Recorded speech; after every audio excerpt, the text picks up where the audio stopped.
Mask man, హరిత హరీష్, హృదయ మానవ్, ఇలా ఎన్నో పేర్లతో ఉన్న ఈ హరీష్ అగ్ని పరీక్ష టైంలో తనున్న ఫైర్కి, తనున్నటువంటి గట్స్కి, తనున్న మాటలకి ఒక్కొక్కడికి ఈడెవ్వడ్రా బాబు ఎలా ఉన్నాడు అని అనిపించుకున్నాడు.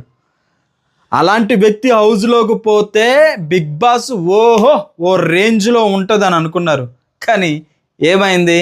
వెళ్ళేటప్పుడు కూడా హరీష్ గారు ఒక మాట అన్నారు, అందరి మాస్కులు బయటికి తీస్తా, అలానే ఒక్కొక్కళ్ళ రంగులేంటో నేను చూపిస్తా, వాళ్ళేంటో నేను తెలుసుకుంటా అని అన్నాడు. ఏమైంది? పోయిన తర్వాతకి అందరి మాస్కులు తీస్తా అన్న తన మాస్క్ తనే పెట్టుకొని ఒక మూలన కూర్చోవలసిన పరిస్థితి. అది ఎవరు క్రియేట్ చేసుకున్నారు? అంత ఈజీ కాదు, మాటలు చెప్పినంత ఈజీగా గేమ్లు ఉండవు బిగ్ బాస్ హౌస్లో అని తనకు క్లారిటీ వచ్చేసింది. మాటలు చెప్పినంత ఈజీగా బిగ్ బాస్ హౌస్లో కంటెస్టెంట్స్ ఉండరు అని తనకు అనిపించింది. అందుకనే మూలన కూర్చొని ప్రతిరోజు ఏడుస్తూ ఫుడ్ బంద్ చేసి ఎన్నో పత్తులు పడ్డాడు. చివరికి తనంతట తానే కావాలని బయటకు వచ్చేసాడు.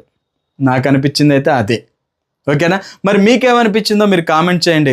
సో ఈ ఎలిమినేషన్ గురించి చాలా విషయాలు మీకు ఫుల్ వీడియో చేసి డిస్క్రిప్షన్లో ఇచ్చానండి, అక్కడికి వెళ్ళి లింక్ ఓపెన్ చేసి చూడండి.